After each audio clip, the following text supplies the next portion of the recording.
Greg Pickel, it feels a little bit like deja vu. It does. But that could just be me. It's time to pick the Penn State-Pitt game. Right.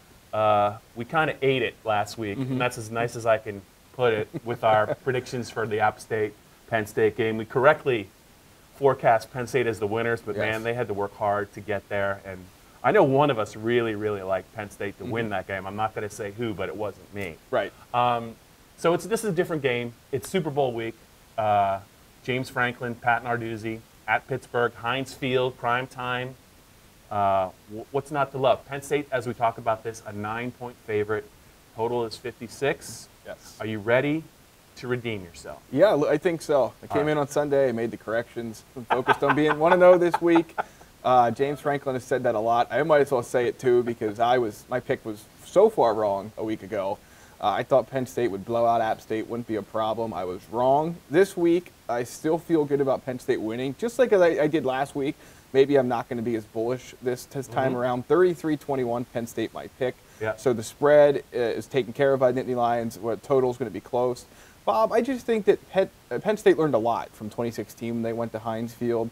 I think Pitt is sort of at the stage that Penn State was back then in terms of having some young guys, some talent, but not maybe on a similar trajectory yet. Whether they ever will be, I don't know. But I just think Penn State goes in, they take care of business. They gave up some points. There's some things to gripe about. The defense looks a little bit better.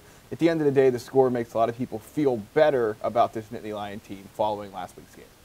I'm no math major, but that seems to me like you're forecasting a huge game for Jake Pinniger to get to 33, unless there's going to be some missed extra points. No. You got him kicking four field goals? I like safeties, too, so we'll see. Okay, all right. 33-21, so a Penn State cover, and the game's going to go a little bit under. I see the game under 2. I'm going to go with Penn State 30-24. I do think that there's the Pitt quarterback has a chance to be pretty good. Only his third start, Kenny Pickett. Bigger, as James Franklin noted, bigger than you might think. Also, faster than you might think. It was damning with faint praise week for James Franklin. Yes. But he did beat Miami last year. He was 13 for 13 to start the game last week against Albany. I think he's going to keep them in it, and I still think that Penn State's defense has some issues to iron out. I think they will play better.